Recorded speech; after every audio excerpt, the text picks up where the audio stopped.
Devenir maître de sa destinée. Une émission de l'Institut spécialisé en éveil du potentiel et maîtrise de la destinée ISEP. À l'ISEP, nous recevons la clé de Avec Maître Justin Dongbehoundé, métaphysicien, sociologue de l'éducation, vous allez maîtriser le pouvoir de vos vibrations, découvrir le territoire de votre potentiel, les clés du bonheur et des formules sacrées. pourvu de lumière et dans la plénitude. Une émission pour vous aider à atténuer vos souffrances, vivre mieux et longtemps. Inonde les chantiers de lumière de chaque jour.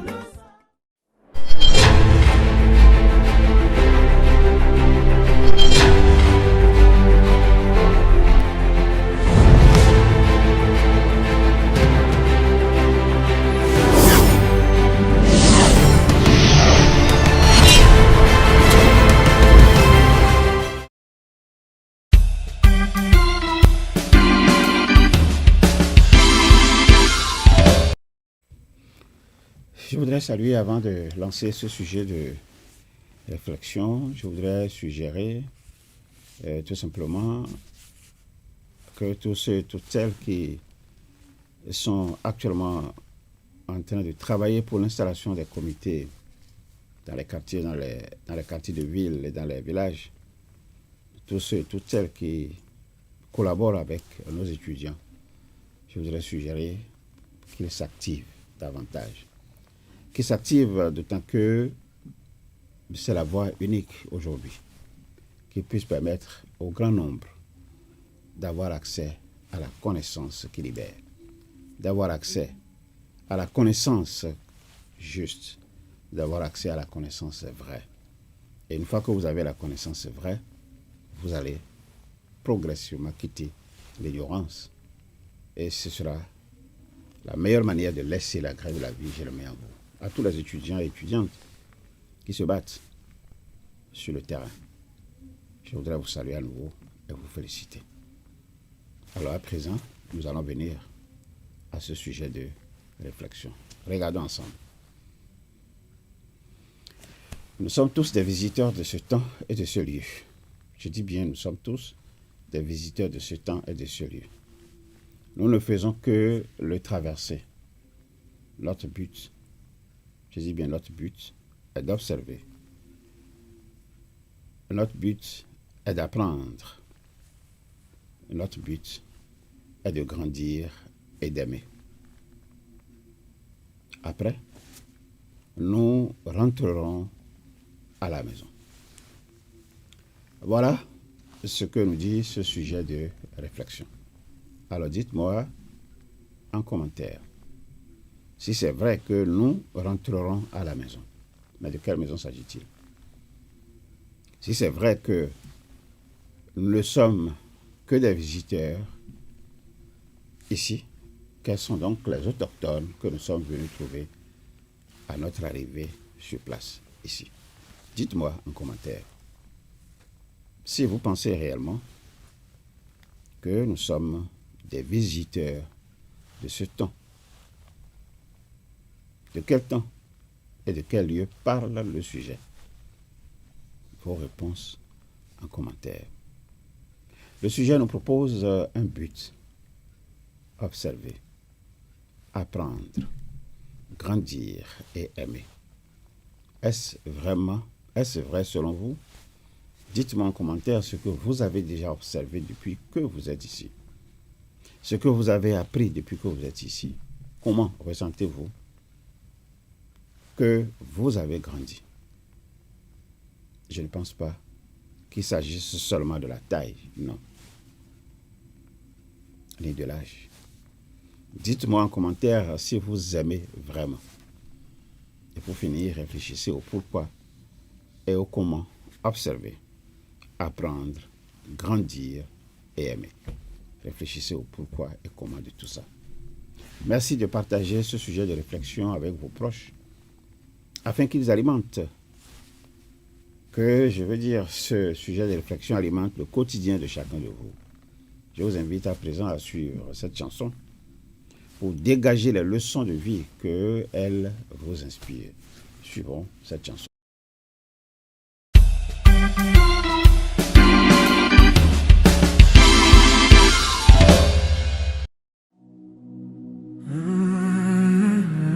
J'ai 65 ans.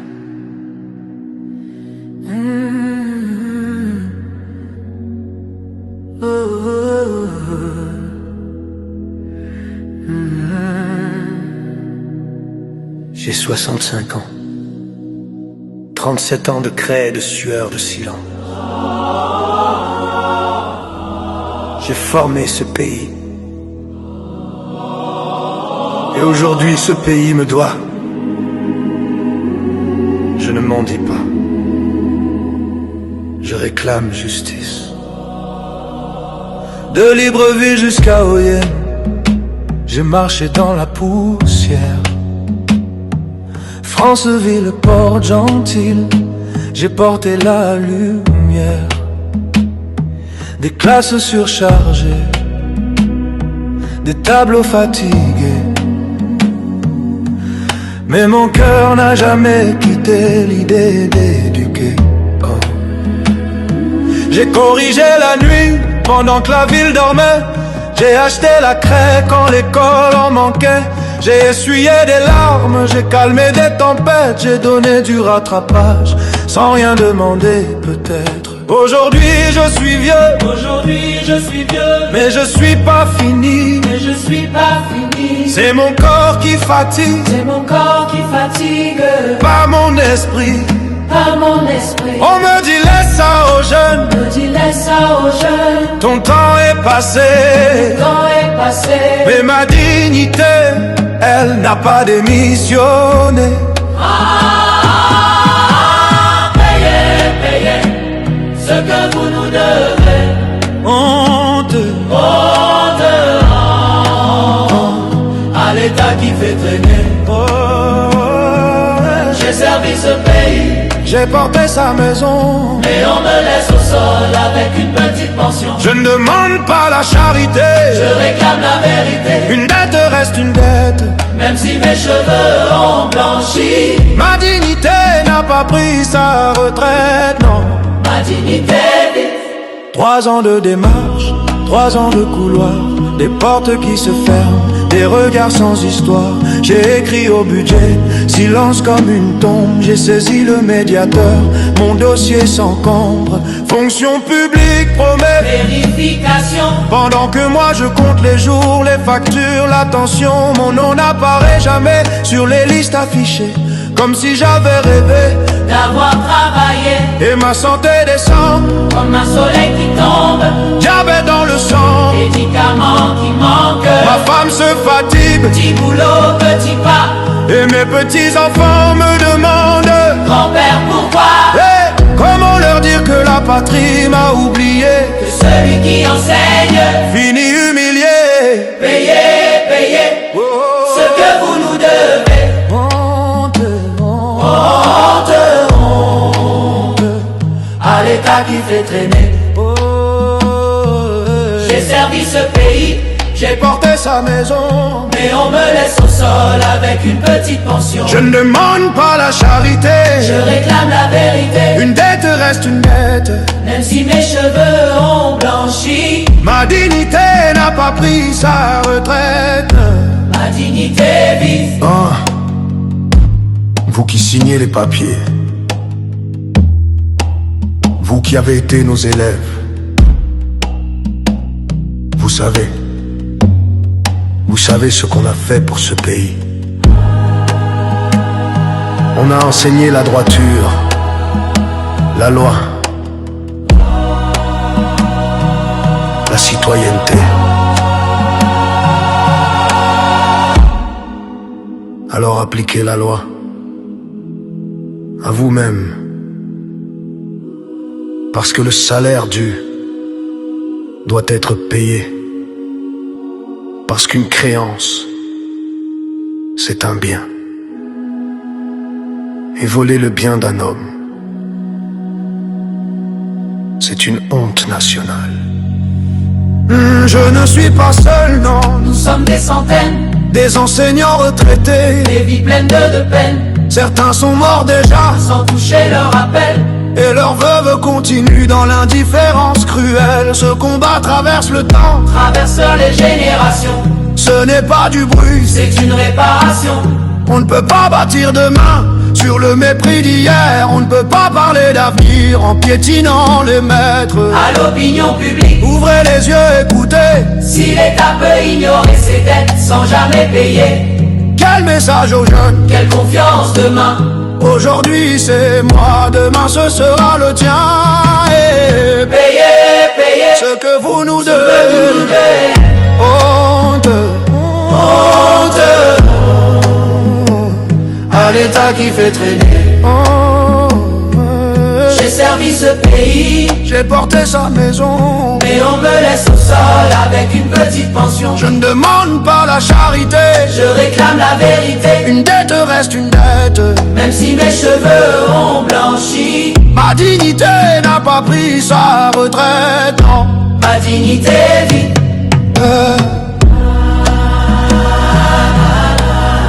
Je suis Monsieur Ndon Eudezo.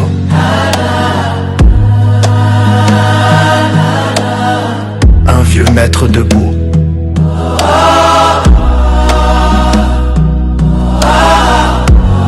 Pacifique.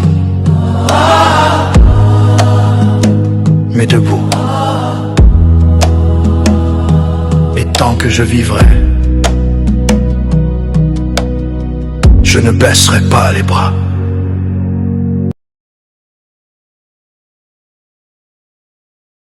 Là, vous avez aimé cette chanson.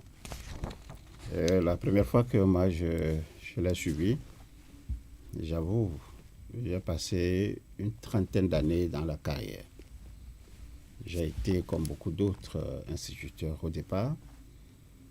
Et puis après, j'ai travaillé pour regagner l'école de formation des inspecteurs. Je suis allé voir des enseignants dans les classes travailler. Et après ça, j'ai commencé à faire l'université pour me retrouver là où je suis aujourd'hui. Et j'ai vu à travers cette chanson ce que nous vivons, ces enseignants retraités.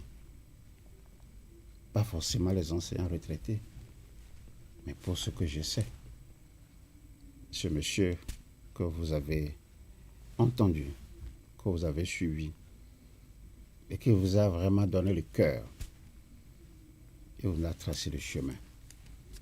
Et cette chanson est pleine de leçons. Je ne sais pas quelles leçons vous avez tirées, mais je sais qu'à la fin de sa chanson, il vous a dit quelque chose de très merveilleux que je voudrais retenir avec vous. Il a dit, un vieux maître debout. Il n'a pas dit un vieux maître assis ni couché. Il a dit un vieux maître debout. Pacifique. Et tant que je vivrai, je ne baisserai pas les bras. Alors vous qui pensez que c'en est fini, vous qui pensez que vous n'avez plus rien en fait donc à offrir ou à réclamer, c'est une leçon pour vous. Et puis quand j'ai regardé de bout en bout dans le texte de cette chanson, vous savez, il nous dit, il a 65 ans. Et il dit, il a 37 ans de craie, 37 ans de sueur, 37 ans de silence, et qu'il a formé ce pays pendant 37 ans. Vous imaginez ce que ça représente dans la vie de quelqu'un?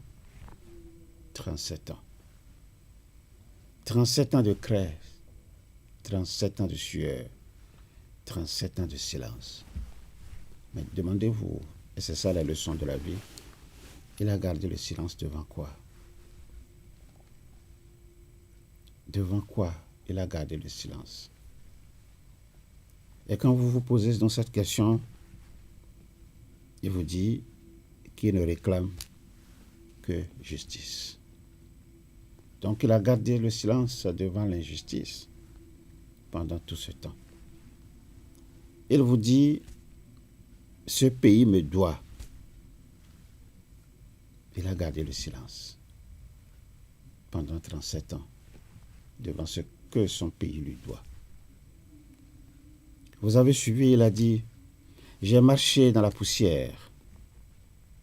Franceville, Port-Gentil, J'ai porté la lumière. J'ai porté des classes surchargées. C'est ça la sueur. C'est ça la sueur. Et il a gardé le silence durant tout ce temps, pendant que les classes étaient surchargées et qu'il était bien obligé de travailler. Et il dit, des tableaux fatigués. Mais mon cœur n'a jamais quitté l'idée d'éduquer. Mon cœur n'a jamais quitté l'idée d'éduquer. Alors qu'est-ce que ça vous dit? Quelle leçon vous tirez de cela? Dans vos fonctions respectives, où il y a tant d'injustices, tant d'inégalités devant vous, mais vous ne baissez pas les bras, parce que vous devez faire ce que vous devez faire pour donner à la nation la valeur qu'elle mérite. Et ce vieux maître debout, c'est comme ça en fait il s'est désigné, qui n'a pas baissé les bras et qui continuera tant que cela sera nécessaire à se battre, c'est ce qu'il a dit, et nous donne la voie et nous indique le chemin. Mon cœur n'a jamais quitté l'idée d'éduquer. Mais où se trouve la sueur? Il dit, j'ai corrigé la nuit pendant que la ville dormait. J'ai acheté la craie pendant que l'école en manquait. Quelle leçon ça nous dit? C'est le sacrifice du maître, de l'agent au service de sa nation. J'ai essuyé des larmes. J'ai calmé des tempêtes. J'ai donné du rattrapage sans rien demander. Il a 65 ans, 37 ans de sueur, 37 ans de craie, 37 ans de silence. Et vous dit, il a essuyé des larmes. Parce qu'il a vu peut-être ses collègues, ses collaborateurs. Il a vu peut-être ses élèves qu'il a gardés dans la détresse, dans la souffrance, dans la tristesse. Peut-être ceux-là qui manquaient du minimum et qui, au bord du désespoir, étaient bien obligés de se laisser aller aux larmes. Il a essuyé ses larmes. Il a même acheté de la craie pendant que l'école en manquait. Mais aujourd'hui, qu'est-ce qui se passe? Il dit, je suis vieux, mais je ne suis pas fini. Je suis vieux, mais je ne suis pas fini. C'est mon corps qui se fatigue, pas mon esprit. C'est une leçon fondamentale que nous devons retenir, que vous devez retenir. Et quand on lui dit, laisse ça aux jeunes, ton temps est passé. Mais il dit non, c'est vrai, son temps est passé, mais il dit ma dignité. Elle n'a pas démissionné. Donc, dans toutes les circonstances de la vie, il nous dit de garder notre dignité. C'est ça la leçon de la vie. Et nous devons en fait nous inspirer de ce que ce vieux maître debout, après 37 ans de sueur, 37 ans de craie et 37 ans de silence, nous devons garder à l'esprit tout ce que ce vieux maître debout est en train de nous enseigner. Et puis après, il s'adresse directement à son pays et à son État. Payez ce que vous nous devez.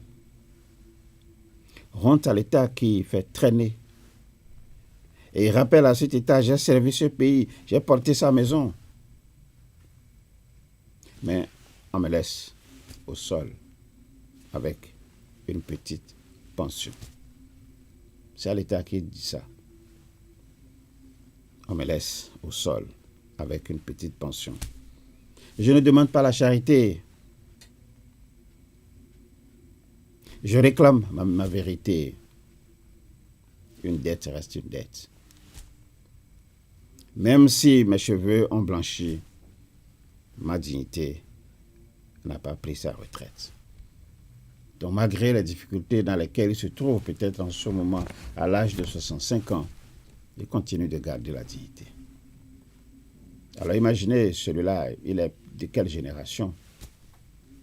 Est-ce que vous pensez avec moi que les enseignants que nous avons aujourd'hui, et c'est là l'appel qu'ils lancent, est-ce qu'ils peuvent garder cette dignité? Est-ce qu'ils peuvent garder ce calme? Est-ce qu'ils peuvent garder ce silence? Est-ce qu'ils peuvent travailler avec tant d'emphase? C'est cet appel qu'ils nous lancent. Et c'est ça la leçon de cette chanson. C'est la leçon que moi je partage avec vous ce jour. Alors quand vous suivez tout ce qu'il a dit, il dit, mais mon nom n'apparaît nulle part sur les listes, même quand on parle de rappel, comme si j'avais rêvé d'avoir travaillé, et ma santé descend comme un soleil qui tombe. Et il ajoute, diabète dans le sang, médicaments qui manquent.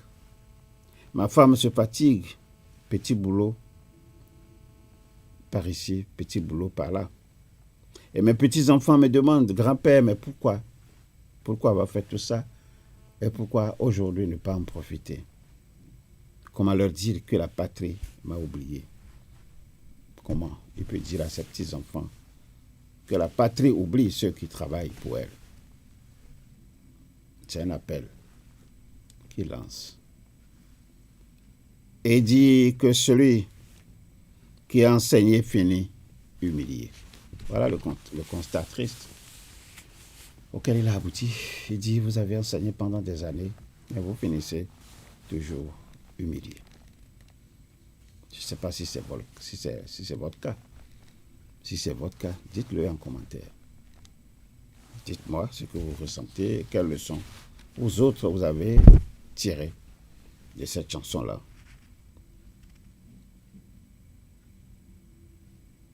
Comment leur dire que la patrie m'a oublié? C'est la question qu'il nous pose.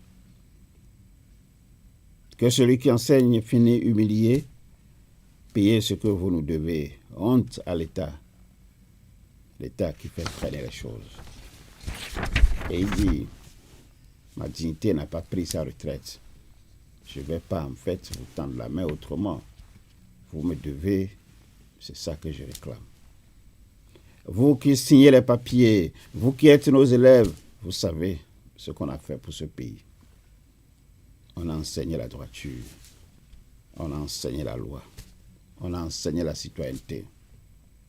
C'est le moment pour vous d'appliquer à vous-même ce que nous vous avons enseigné par le passé. Alors, est-ce que vous ne voyez pas que ça fait vraiment honte, ça fait gênant que les enseignants continuent peut-être d'espérer 2 mois après leur retraite, 3 mois après leur retraite, voire peut-être aussi des mois et des années pour certains, continuent de traîner sans avoir la moindre pension. Ce vieil homme de 65 ans qui affectueusement se fait appeler un vieux maître debout, pacifique, il dit, vous qui faites traîner les choses dans les bureaux, mais rappelez-vous que c'est nous, enseignants, qui vous avons tenu la main. Pendant que vous étiez en train de pleurer, c'est nous qui avons essuyé vos larmes. Pendant que vous manquiez du minimum, c'est nous qui avons mis la main à la poche en ce moment. Pendant que vous étiez égarés, c'est nous qui avons montré le chemin de la droiture, le chemin de la citoyenneté. C'est le moment d'appliquer la loi à vous et à vous-même.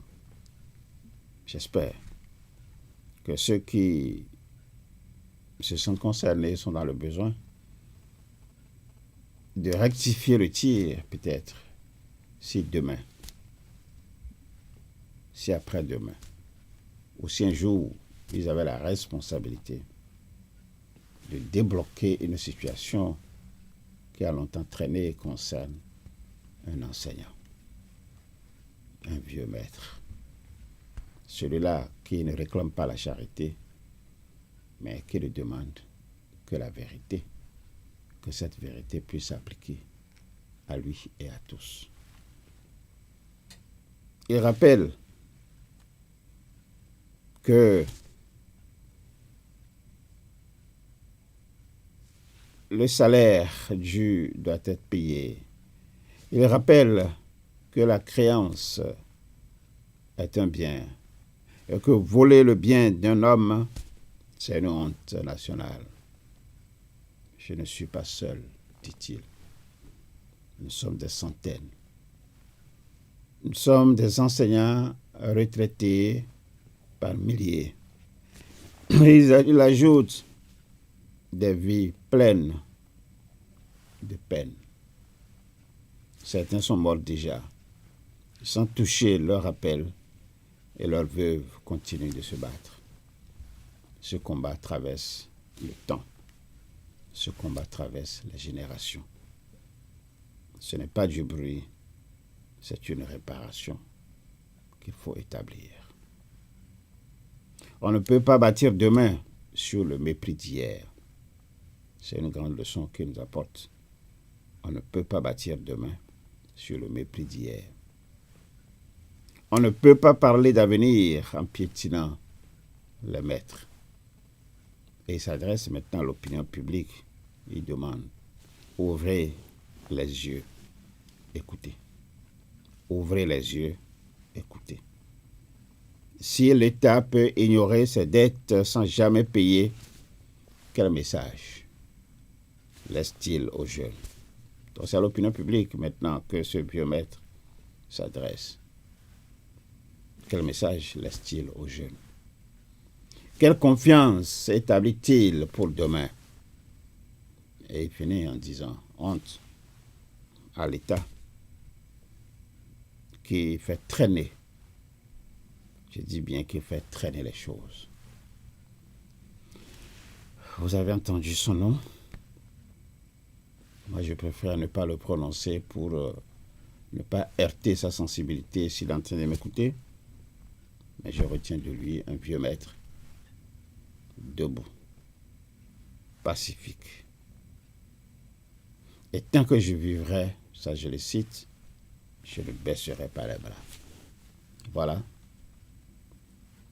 ce qu'il nous a laissé comme richesse.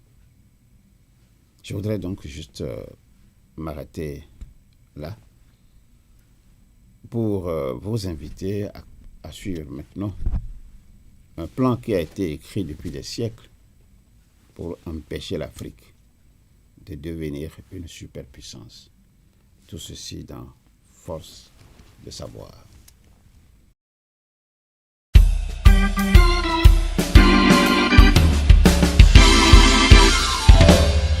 Si vous vouliez empêcher l'Afrique de devenir une superpuissance, vous n'auriez pas besoin d'inventer une nouvelle stratégie.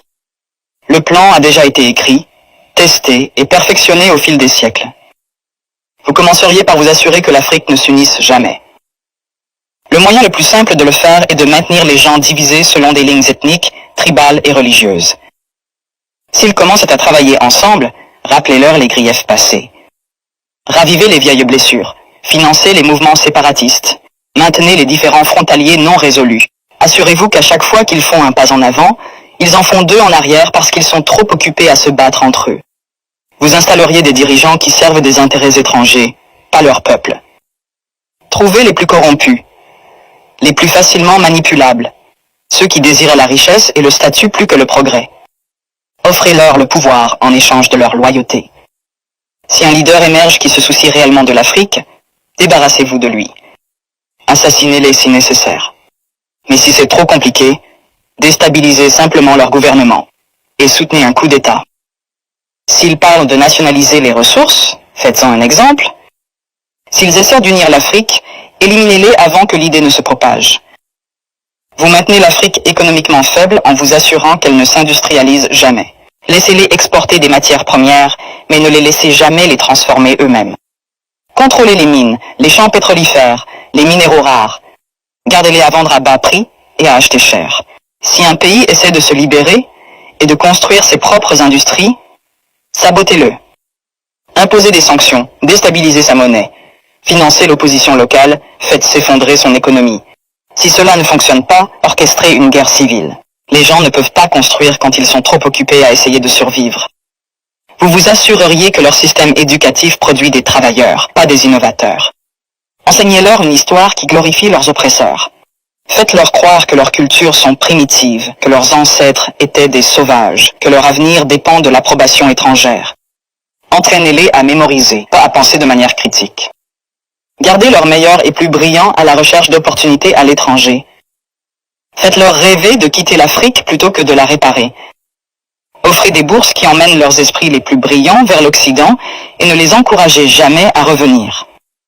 Laissez le continent continuer à former des médecins et des ingénieurs seulement pour qu'ils aillent enrichir d'autres nations.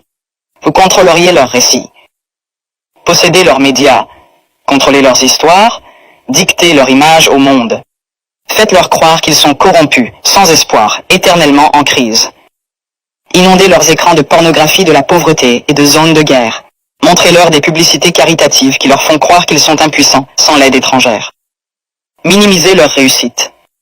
Transformez leur victoire en incidents isolés. Si un pays africain développe une innovation révolutionnaire, attribuez le mérite à un investisseur étranger. Si un dirigeant africain met en œuvre une politique réussie, présentez-la comme une anomalie plutôt qu'une preuve de compétence. Vous vous assureriez qu'ils restent dépendants, les noyer dans la dette. Offrir des prêts avec des conditions impossibles. Les forcer à tout privatiser pour que des entreprises étrangères possèdent leur eau, leur électricité, leurs terres. Lorsqu'ils luttent, leur donner juste assez d'aide pour les maintenir en vie, mais jamais assez pour les rendre autonomes.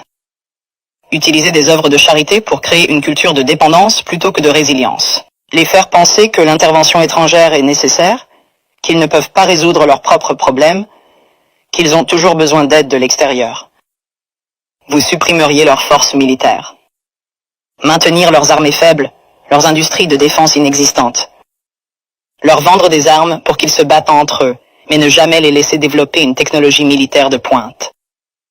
Si un pays essaie de construire un système de défense solide, l'accuser d'être une menace pour la stabilité. S'assurer qu'ils aient toujours besoin de casques bleus étrangers, de bases militaires étrangères, de conseillers étrangers contrôlant leur sécurité. Les garder vulnérables à l'invasion, aux coups d'État et à l'ingérence étrangère. La formule est simple.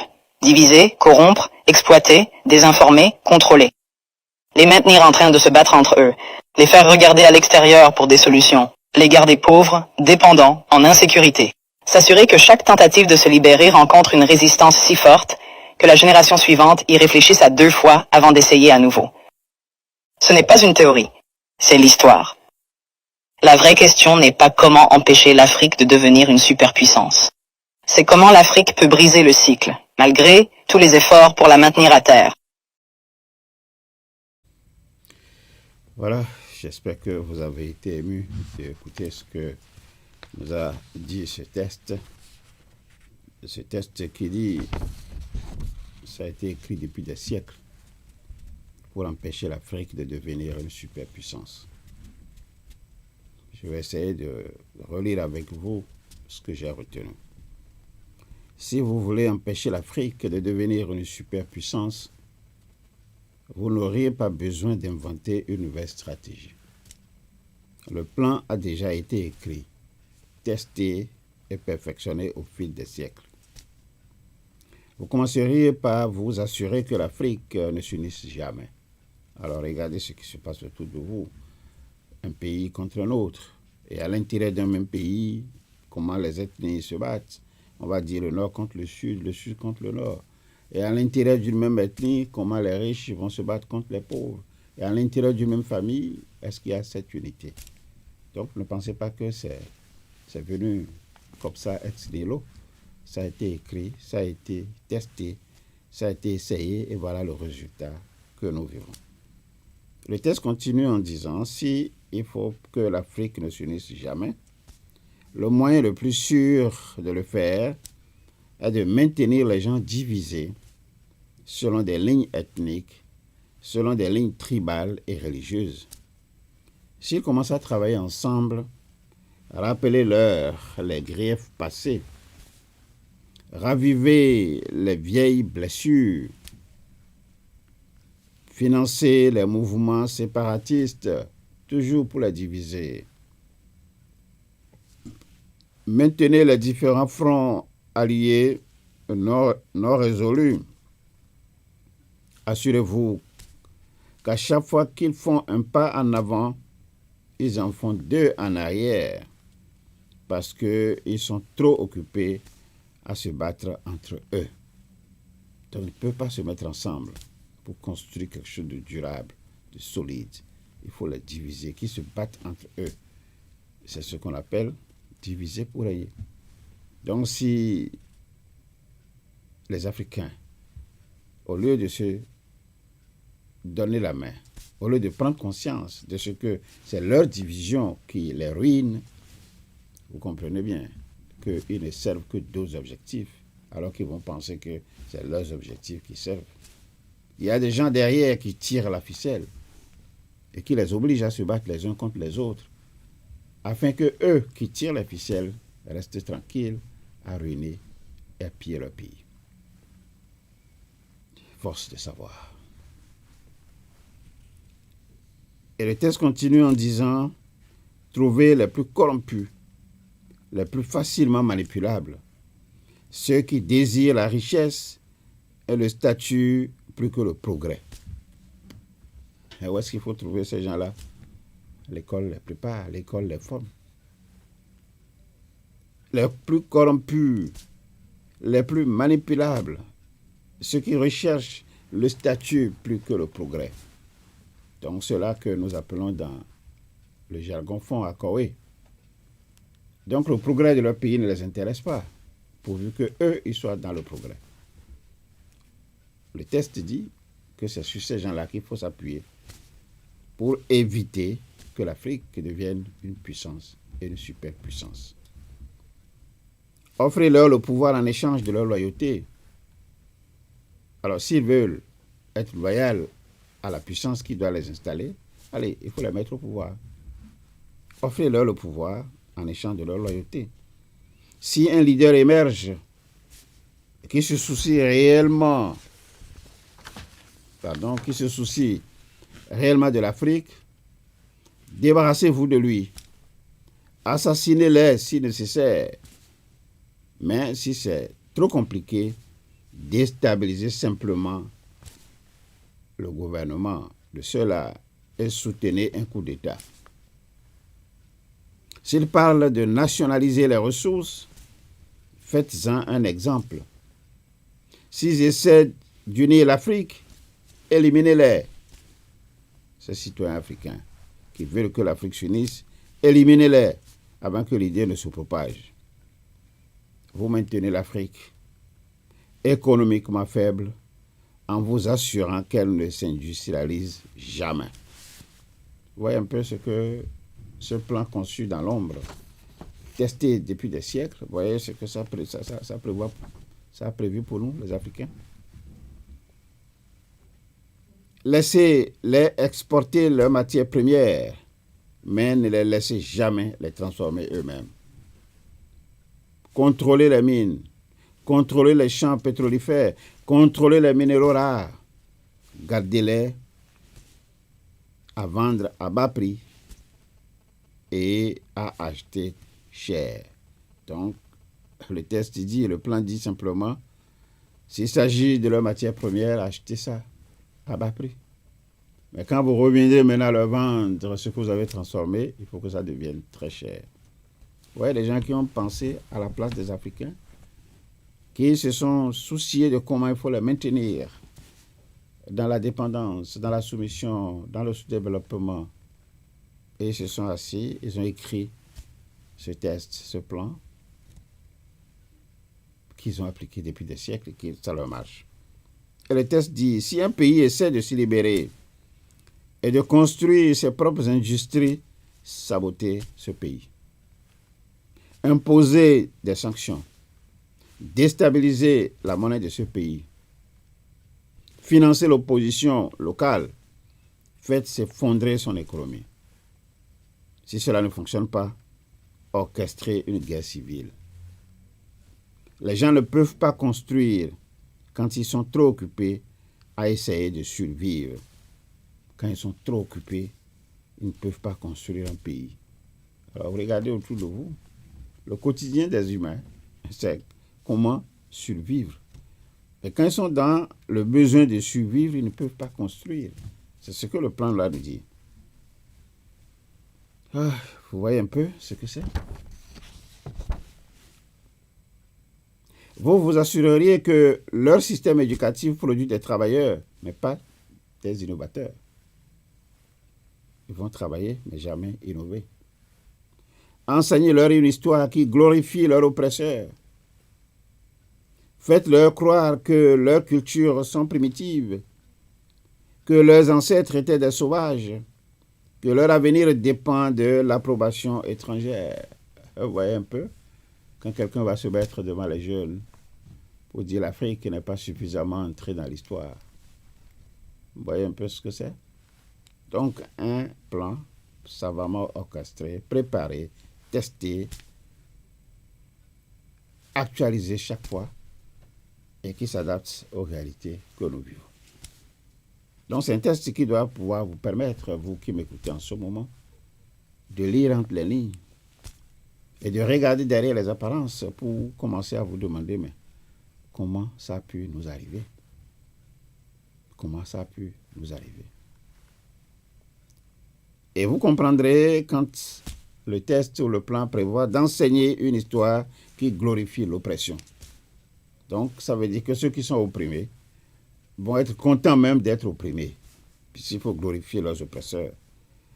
Faites-leur croire que leurs cultures sont primitives, que leurs ancêtres étaient des sauvages, que leur avenir dépend de l'approbation étrangère. Entraînez-les à mémoriser, pas à penser de manière critique. Vous comprenez pourquoi la pensée critique a complètement disparu? Et on ne fait que acquiescer, on ne fait que exprimer notre accord, on ne fait que applaudir, comme on le dit dans les assemblées. Quand vous les voyez, un individu qui se met devant, qui dit un ou deux mots, on dit « il faut prenez, acclamez, applaudissez-le ». Voilà ce qu'on est devenu.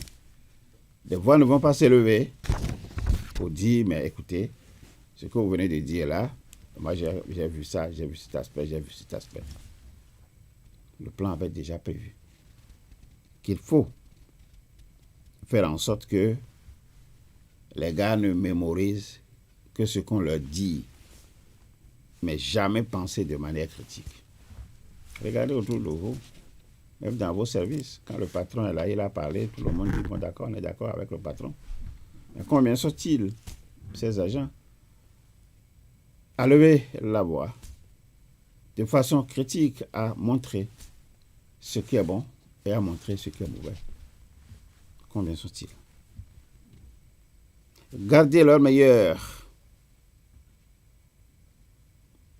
et gardez les plus brillants à la recherche d'opportunités à l'étranger. Donc, ceux-là seront tout en train de dire on va chercher consultation internationale. On va chercher bourse à l'étranger. On va chercher poste à l'international. C'est comme ça. Donc, gardez tous ceux qui sont meilleurs et qui sont brillants, gardez-les à la recherche d'opportunités à l'étranger. Faites-leur rêver de quitter l'Afrique plutôt que de la réparer. Quitter l'Afrique plutôt que de la réparer. Offrez des bourses qui emmènent leurs esprits les plus brillants vers l'Occident plutôt que de les garder chez eux. Et ne les encouragez jamais à revenir. Une fois qu'ils sont allés en Occident, il faut tout faire pour les garder là-bas pour qu'ils ne reviennent jamais. Laissez le continent continuer à former des médecins et des ingénieurs seulement pour qu'ils aillent enrichir d'autres nations. Vous avez formé vos cadres pour qu'ils aillent enrichir d'autres nations. Voilà le plan qui a été établi pour nous, Africains. Vous contrôlerez leurs récits, possédez leurs médias, contrôlez leur histoire. Et le plus ridicule, un jour, moi j'ai reçu dans une rédaction un journaliste qui venait juste donner des leçons Il me dit, ah, quand on va faire un reportage, il ne faut pas que ça dépasse 3 minutes. Je dis, mais pourquoi? Il dit, ah oui, c'est la norme journalistique. Je dis, mais pourquoi encore, monsieur? Il dit, mais c'est ce qu'on enseigne dans les écoles. Je dis, mais quelle école? Et qui enseigne ça? Et quand moi j'ai opposé à ce qu'il m'a dit, la réalité africaine, j'ai dit, mais ici, chez nous au Bénin, c'est quand vous finissez de parler que les gens commencent pas à réfléchir. Les gens, vous parlez 3 minutes, ils ne vous ont pas entendu, hein. Ils ne vous ont pas entendu. C'est quand vous avez fini qu'ils commencent par réfléchir. Donc, autant parler longtemps pour leur donner la chance de vous suivre et de comprendre ce que vous êtes en train de dire.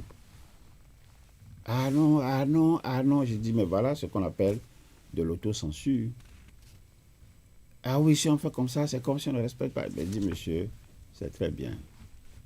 Alors donc, si une fois que ces gens-là contrôlent vos médias, mais ils vont vous dire ce qu'il faut dire. Et vous n'avez qu'à respecter ce qu'ils vous disent, puisque c'est eux qui contrôlent vos médias. Et quand vous êtes dans les pays d'Afrique et que vous devez attendre RFI, France quoi, France 24, BFM, tout ça, CNews, ainsi de suite, ce qu'on appelle les grands médias occidentaux, avant donc de rédiger votre petit article du jour, vous comprenez que vous êtes sous contrôle sans le savoir. Vous êtes sous contrôle sans le savoir et vous répétez, parce qu'ils vont vous envoyer ce qu'ils appellent des dépêches, et puis c'est ça que vous allez copier pour dire voilà. Vous n'avez même pas la possibilité et l'occasion de vérifier quoi que ce soit. Voyez-vous?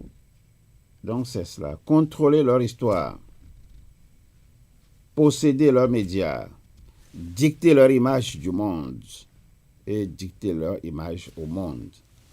Faites-leur croire qu'ils sont corrompus, sans espoir, éternellement en crise. Il faut leur faire croire cela. Inonder leur écran de pornographie, de la pauvreté et de zones de guerre.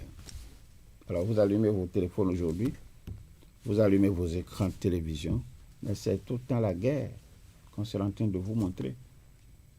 C'est tout le temps la violence. C'est les scènes de pornographie. Et quand vous allez vous asseoir parfois dans des restaurants, ce n'est que ça qui va passer tout le temps. Ce n'est que ça qui va passer tout le temps. Donc des chaînes spécialement dédiées pour ça.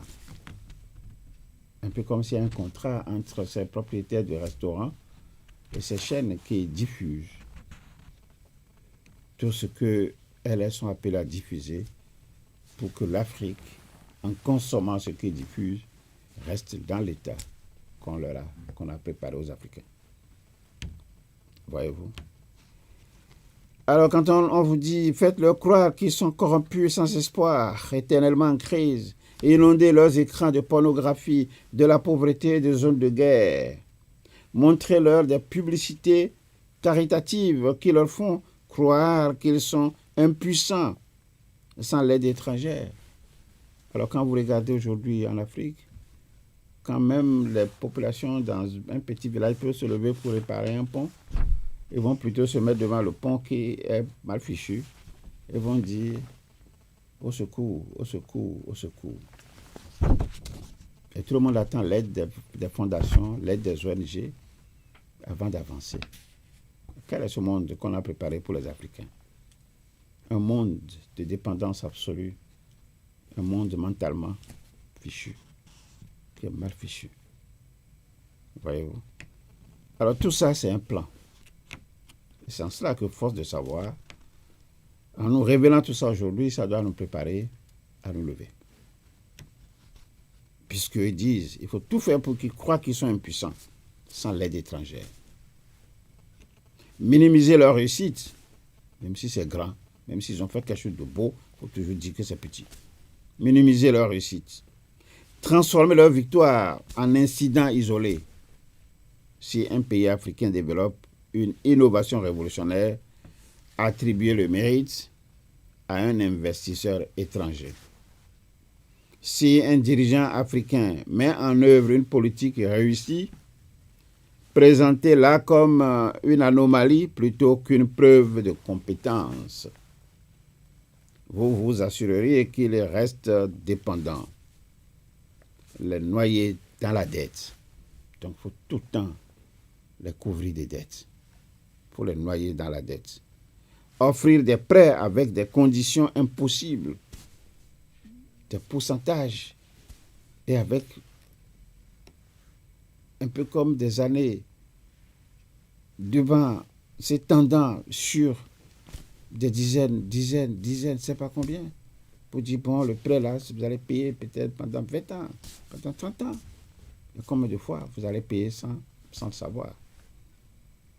Offrir des prêts avec des conditions impossibles. Les forcer à tout privatiser pour que des entreprises étrangères possèdent leur eau, possèdent leur électricité, possèdent leurs terres. Lorsqu'ils luttent, il faut leur donner juste assez d'aide pour les maintenir en vie. Juste d'aide pour les maintenir en vie. Mais jamais assez pour les rendre autonomes.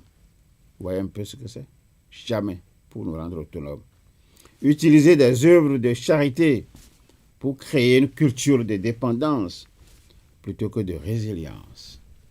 Alors on va voir la rentrée scolaire peut-être dans une localité, des gens se présentant comme ONG ou je ne sais pas qui, comme donateurs, comme des gens ainsi de suite, venir avec des sacs, avec des stylos d'enfants pour dire voilà, c'est tel, et on va chanter, et on va acclamer, on va applaudir pour dire que tel, il est.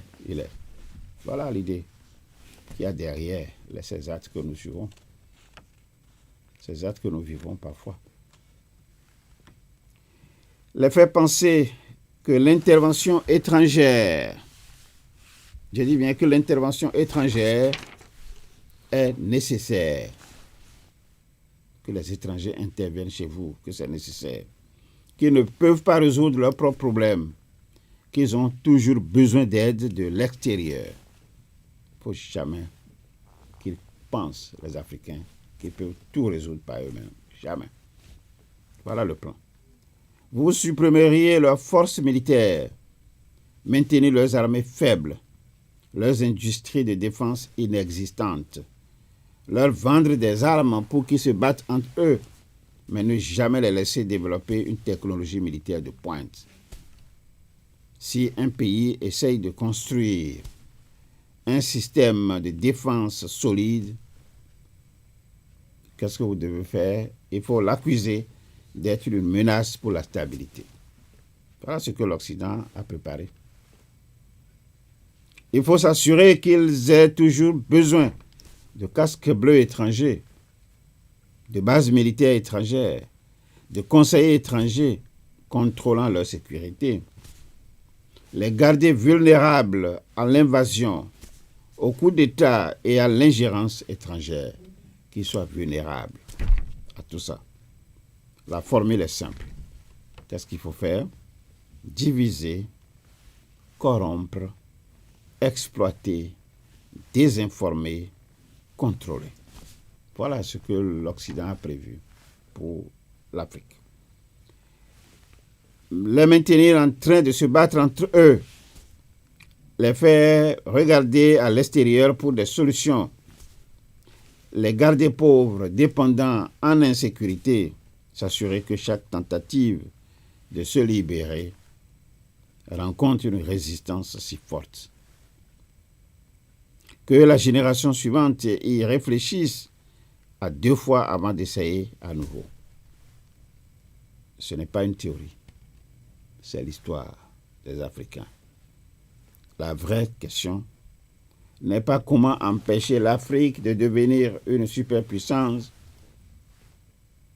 La vraie question, c'est comment l'Afrique peut briser le cycle malgré tous les efforts pour la maintenir à terre.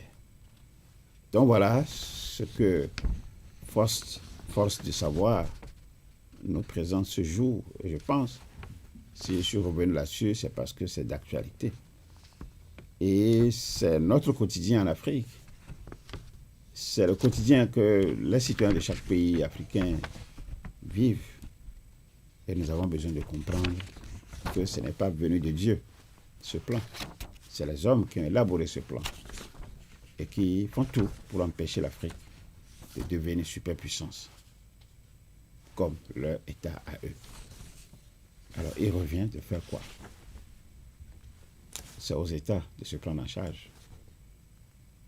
C'est aux individus qui sont dans les localités où se trouvent d'éclairer la plus grande masse, d'éclairer ceux qui n'ont jamais rien compris, afin qu'ils sachent, raison garder, les actes, même les plus petits, qu'ils doivent poser. C'est cela l'intérêt de ce test que vous avez suivi avec bonheur. Je vous invite donc à le partager. Je vous invite donc à relire et à relire chaque fois ce test dès que vous vous sentez dans le besoin de poser un acte. Merci. Nous allons passer à nos échanges du jour.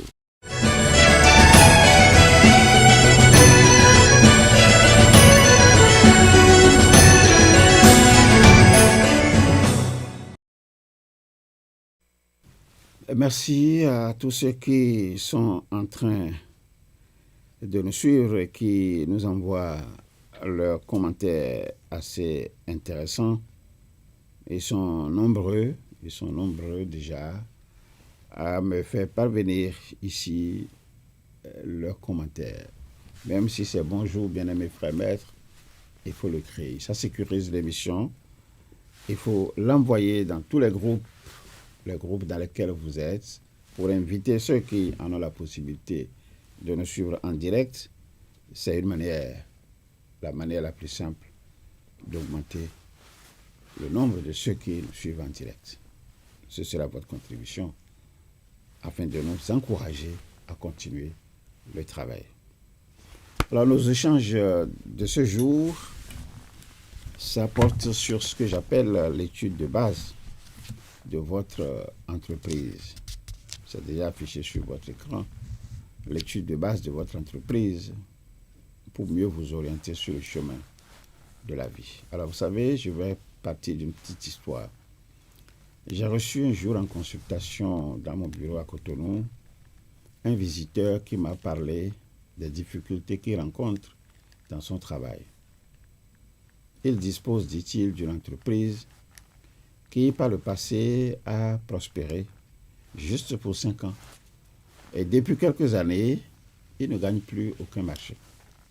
Plus personne ne lui commande rien à ramener du Nigeria, où se trouvent la plupart de ses fournisseurs. Il m'a parlé en toute franchise de ses ennuis familiaux. Il m'a parlé de la perte de sa crédibilité auprès de ses clients, qui le fuient, et surtout, il a parlé des gens de son voisinage immédiat et dit qu'il lui semble que personne ne lui taille d'importance.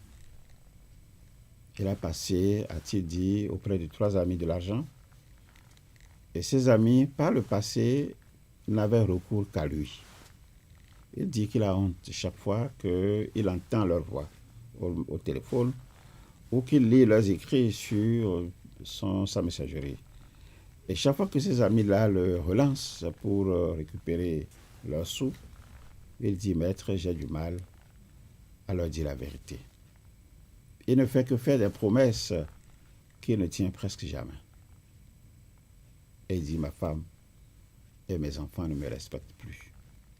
Pour eux, j'ai tout perdu et c'est fini comme ça.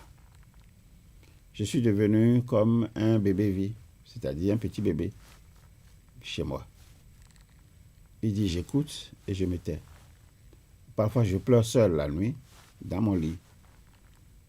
Après avoir fini de me poser ses problèmes, il ajoute ceci. Il dit, maître, je sais que vous êtes capable de me sauver de cette honte. Maître, aidez-moi. Je vous en prie. Sauvez-moi. Voilà ce qu'il a dit pour terminer son discours. Ces mots continuent de résonner dans ma tête chaque fois et toujours, et toutes les fois que je me trouve en face de personnes qui ont perdu tout espoir. Ce jour-là, je lui ai posé quelques questions d'usage auxquelles sont habitués ceux et celles qui viennent en consultation chez moi Les questions d'usage, c'est des questions simples.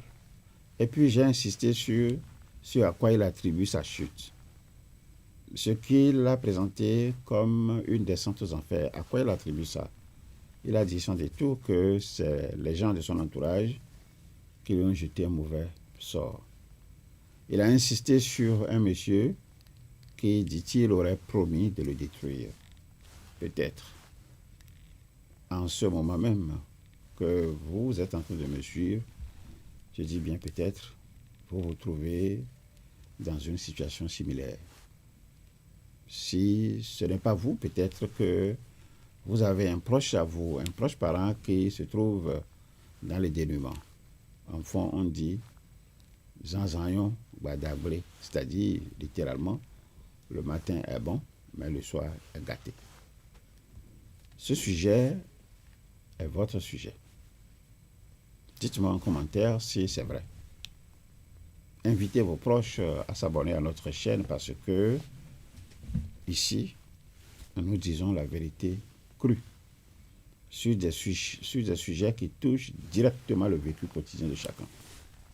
Likez dès à présent cette émission pour la protéger et lui donner de la force. C'est comme cela que fonctionnent les algorithmes de YouTube. Zanzanyon Badablé. Voilà une préoccupation qui, de mon point de vue, reste d'actualité pour beaucoup de personnes. Vous êtes installé à votre propre compte. Voilà un concept nouveau que la perception académique de la vie a introduit depuis presque un demi-siècle dans vos habitudes. Je vais m'installer à mon propre compte. Je m'installe ou je suis installé à mon propre compte. Et si nous parlons d'entreprise, ne pensez pas qu'il s'agit de gens qui ont de grandes sociétés. Si vous avez même une boutique à côté, c'est de ça qu'il s'agit. Vous êtes concerné par ce que nous disons ici. Que vous ayez ou non un registre de commerce, vous êtes intéressé par le sujet. Zanzanyon Badablé, vous êtes intéressé par cela. Il s'agit pour vous d'étaler le bonheur sur toute la journée pour ne plus vous trouver dans une situation de Badablé. C'est-à-dire que c'est bon le matin, c'est mauvais le soir. C'est comment étaler le bonheur, le bien-être sur toute la journée. C'est ça votre préoccupation. Que faire? Ou plus exactement, comment j'ai fait pour aider le monsieur que j'ai reçu en consultation à résoudre le problème et à se relever, puisqu'il s'est relevé. Entrons maintenant dans les secrets. En attendant, on y arrive, répondez à cette question. Que se passe-t-il dès lors que vous vous installez à votre propre compte? Que se passe-t-il? Vous vous installez à votre propre compte. Installation constatée par un lieu et par un nom physique du lieu.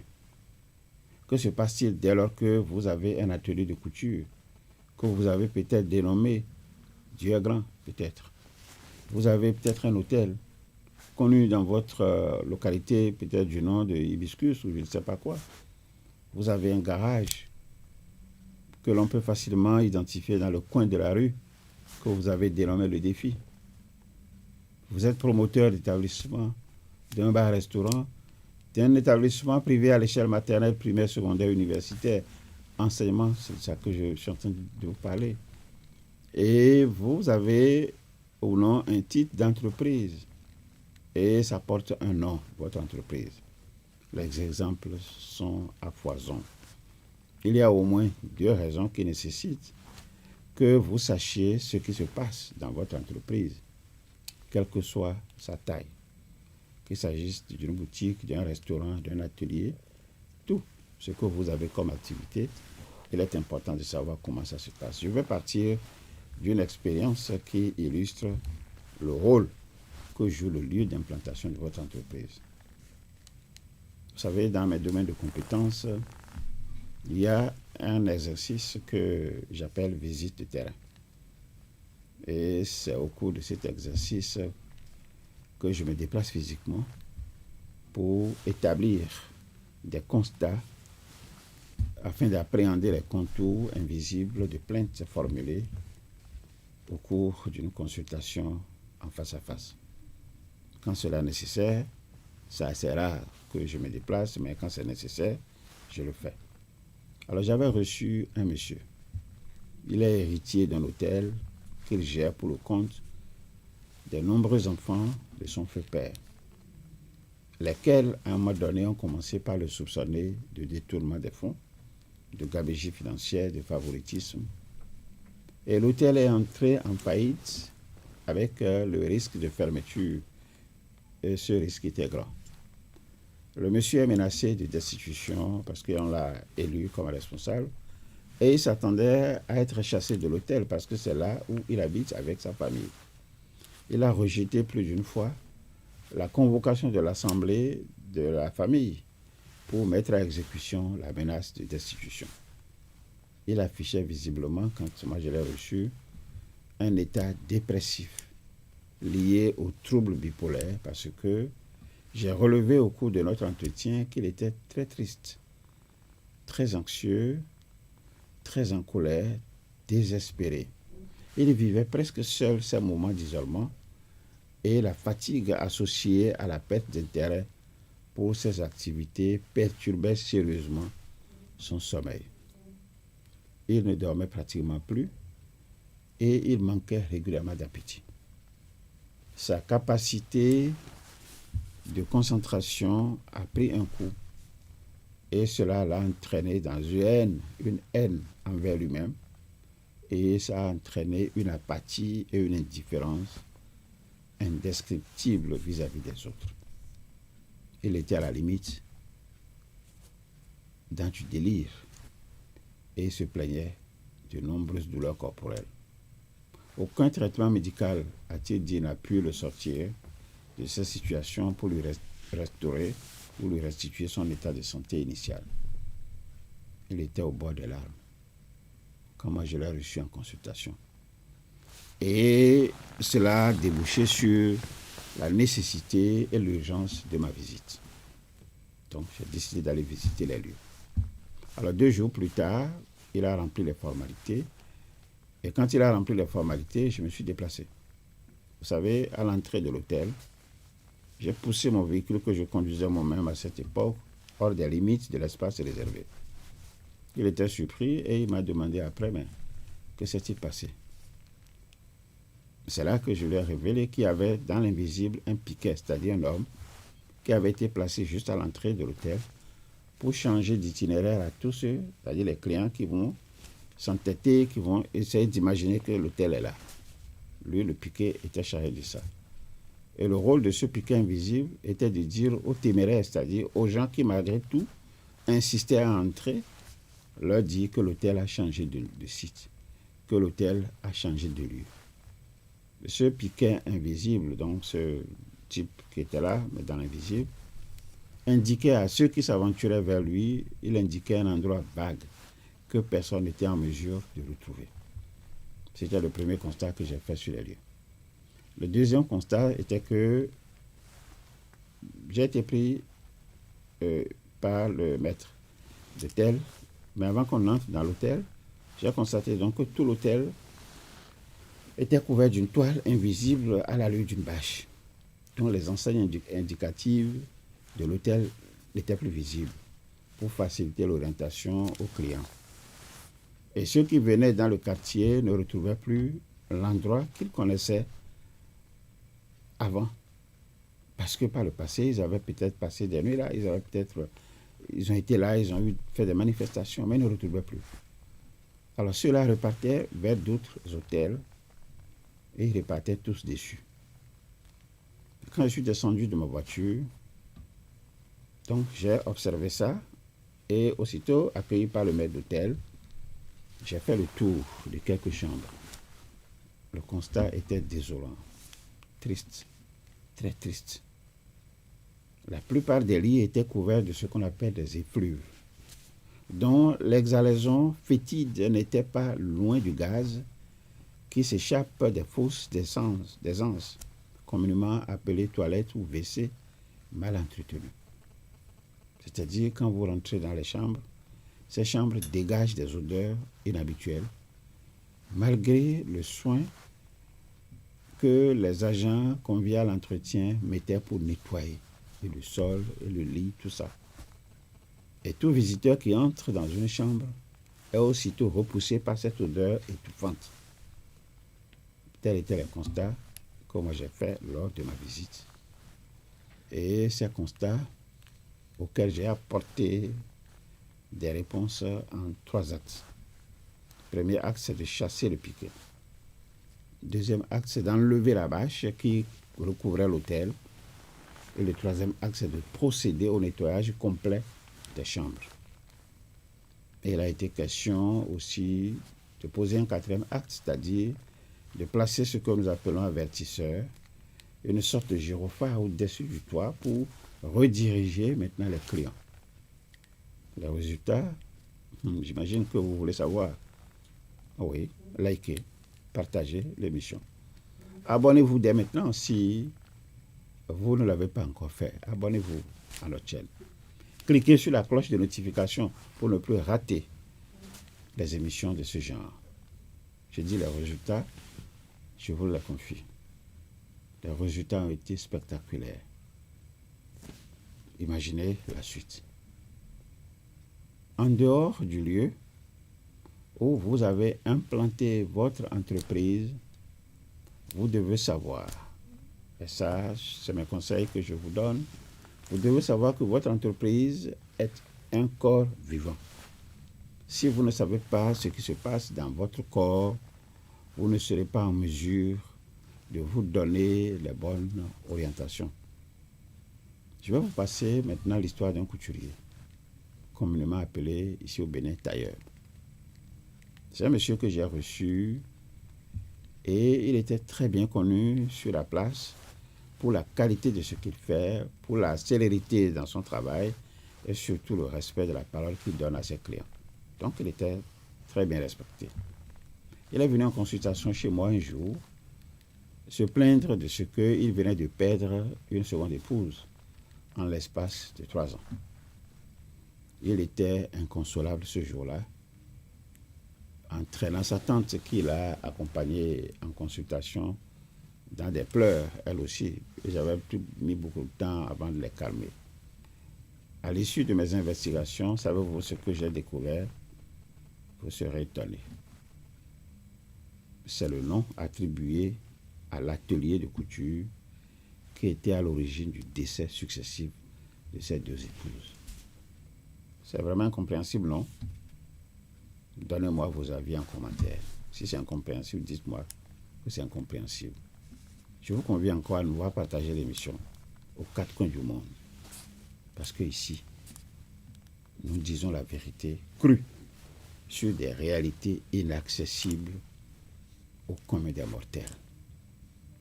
Le monsieur et sa tante n'avaient pas cru quand ils sont revenus une seconde fois à mon bureau pour avoir les résultats et l'interprétation des résultats. Ils s'attendaient à quoi?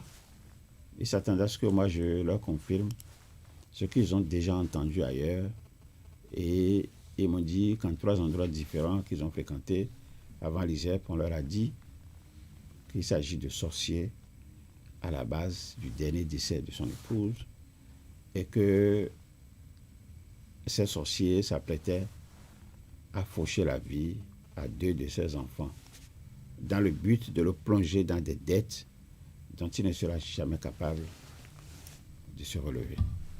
Voilà ce qu'on lui a dit ailleurs. Que pouvais-je faire selon vous? Si vous étiez à ma place, qu'est-ce que vous allez faire? Est-ce que je vais m'échiner à les convaincre ou bien je les laisse dans leur doute? Alors vous savez ce que moi j'ai fait? J'ai choisi la deuxième alternative, c'est-à-dire laisser le monsieur et sa tante dans leur doute. Et puis 2 ans plus tard, vous savez ce qui s'est passé? Je reçois à nouveau ce couturier en consultation. Parce que la 3e épouse qui s'est trouvée 6 mois après le décès de la 2e était malade. Et les soins dans les centres de santé et les soins dans les camps de prière où ils ont séjourné, il a séjourné avec sa femme, tous ces soins n'auguraient absolument de rien. Rien de bon. Ma première question était de savoir s'il n'avait pas pourtant fait les sacrifices qui lui avait été demandé par le passé par les personnes qu'il a eu à fréquenter. Parce que quand son épouse a été malade, il m'a dit, il allait voir les noms, il allait voir le phare, il est allé chez les pasteurs et ainsi de suite. Mais est-ce qu'il n'a pas respecté les sacrifices qu'ils lui ont recommandés? Il m'a dit oui. Il m'a dit oui, mais qu'il ne s'attendait plus à une maladie de sitôt de cette femme qu'il venait d'épouser. Il était fortement habité par la peur de la perdre, comme ce fut le cas des deux précédentes. Et donc nous sommes mis au travail. Souvenez-vous de ce que je lui avais déjà dit, que c'est le nom de l'atelier qui faisait en fait que les épouses mouraient. Et le traitement que je lui ai proposé était le désengorgement de l'atelier, de l'énergie de veuvage qu'il portait. Je vous rappelle que votre lieu de travail, que ce soit une école, un garage, un atelier, un bureau dans un ministère ou c'est où, un bureau que vous occupez est un corps vivant, susceptible de vous procurer du bien comme susceptible de vous procurer aussi du mal. Dans le cas de ce couturier, le nom qu'il a donné à son atelier était porteur d'un danger réel qui se présente sous la forme de veuvage, c'est-à-dire l'atelier, du fait du nom qu'il porte, du fait du nom qu'on lui a attribué, réclame que tout utilisateur soit veuf. Donc si vous n'êtes pas veuf, vous ne pouvez pas utiliser cet atelier. Voilà parfois ce qui arrive dans la vie. Quand nous avons procédé au désengorgement, tel que je viens de l'annoncer, désengorgement de l'atelier, à travers un rituel auquel nous avons soumis le couturier, la femme a retrouvé sa pleine santé et au jour d'aujourd'hui, elle continue de vivre et elle continue de mener ses activités, parfois aux côtés de son mari. Quoi de plus merveilleux? Ce monsieur a définitivement compris. J'avais donc raison de le laisser dans cette doute. Une expérience personnelle, dit-on, vaut mieux que 1000 discours.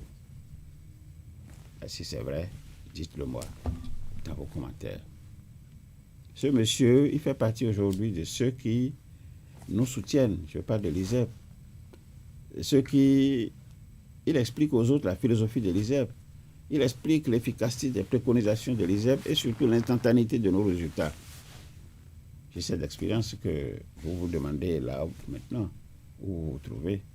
Comment faire alors vous autres, vous aussi, comment faire pour trouver une solution définitive aux problèmes qui vous secouent? Je sais que vous vous posez cette question. Si c'est vrai, dites-moi ça en commentaire. Vous cherchez des solutions aux obstacles qui se dressent sur votre chemin. Si c'est vrai, dites-moi ça en commentaire. La solution réside dans quoi? Ça réside dans l'étude de base de votre entreprise. C'est tout. L'étude de base que nous désignons par EB est un exercice qui se conseille. C'est pas qu'on vient dire je vais faire EB, non. Ça se conseille à l'issue d'une consultation. Et c'est le maître qui décide de ça ou pas. Mais le premier pas donc à poser, si vous voulez savoir comment dégager le chemin, c'est la consultation en face à face pour ceux qui résident au Bénin et la consultation à distance pour ceux qui vivent hors du Bénin. Par exemple, pour ceux qui vont demander très bientôt ce que nous avons appelé aujourd'hui l'étude de base d'une entreprise pour mieux s'orienter sur le chemin de la vie. Vous savez, quand nous faisons cet exercice, il nous arrive de déterminer ce que nous appelons le poids destin et le poids mystique de l'entreprise. Alors, le poids destin et le poids mystique de l'entreprise, ce n'est pas des choses en fait qui sont connues par le grand public. Et nous essayons d'établir ce que nous appelons la pyramide en termes donc d'employés et de voir la répartition du système énergétique à l'intérieur de l'entreprise pour savoir mais qui devrait jouer quel rôle. Et si tout ça n'est pas bien connu, vous pouvez mettre aux ressources humaines quelqu'un qui devrait être peut-être aux affaires sociales. Et puis quand c'est interverti, vous allez croire que c'est quelqu'un qui empêche l'entreprise d'aller, alors que c'est vous-même qui vous empêchez. Je donne l'exemple, peut-être vous allez couper votre téléphone pour ne pas continuer à faire. Je donne l'exemple d'un monsieur. Il a longtemps travaillé dans une entreprise dans la direction de Move.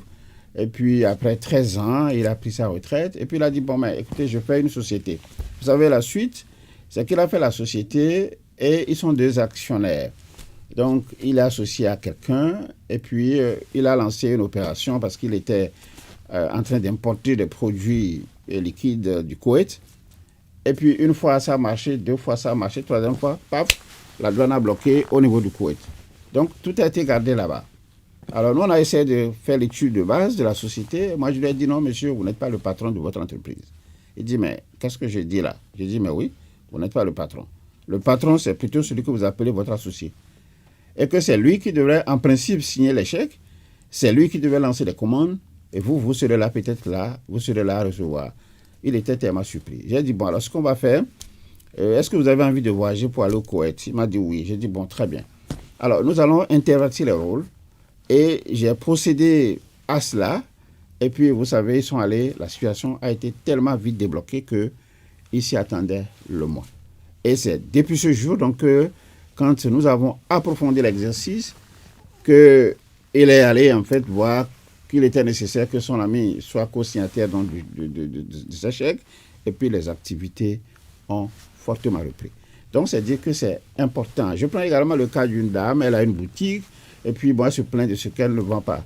On a étudié juste donc ce que j'appelais cette pyramide-là. Et il s'est trouvé que c'est son enfant, c'est lui plutôt qui est porteur de la plus grande énergie au niveau de la boutique. Et c'est quand l'enfant est de repos les mercredis soirs parce que c'est un élève et qu'il est de repos les samedis, le dimanche la boutique n'ouvre pas, que le chiffre d'affaires s'accroît. Et j'ai demandé à la dame, mais est-ce que vous n'avez pas constaté, relevez-moi en fait les jours et les recettes, et qui est resté dans la boutique tel jour, tel jour, tel jour, et on s'est rendu compte que c'est cet enfant. J'ai dit, mais c'est à lui qu'appartient la boutique. La boutique ne vous appartient pas, madame. Dommage.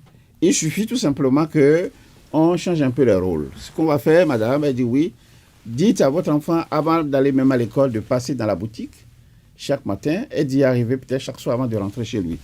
Mais vous savez que rien que ce conseil, ça suffit pour que les affaires reprennent au niveau de cette boutique. Donc, c'est dire quoi? C'est dire que c'est important. Une entreprise, c'est un corps vivant. Et si vous savez l'entretenir, vous en profitez. Si vous ne savez pas en fait entretenir ce corps vivant, il va être malade. Et puis finalement, vous allez vous demander, mais est-ce que ce n'est pas un sorcier? Ce n'est pas ci, ce n'est pas ça. Vous avez beau faire, même tout ce qu'il faut, comme on le dit à Fafa Ante, et quelque chose de ce genre, pour que les clients viennent, c'est des histoires. C'est la personne qui est là, c'est cette personne en fait qui apporte l'énergie de la clientèle, et c'est cette personne qui fait grandir votre entreprise. Je crois que nous avons beaucoup parlé.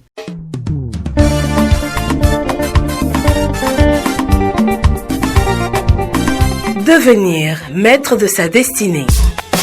Une émission de l'Institut spécialisé en éveil du potentiel et maîtrise de la destinée ISEP. À l'ISEP, nous recevons la clé de ce... Avec Maître Justin Dongbehoundé, métaphysicien, sociologue de l'éducation, vous allez maîtriser le pouvoir de vos vibrations, découvrir le territoire de votre potentiel, les clés du bonheur et des formules sacrées. Pourvu de lumière et dans la plénitude. Une émission pour vous aider à atténuer vos souffrances, vivre mieux et longtemps. Inonde les chantiers de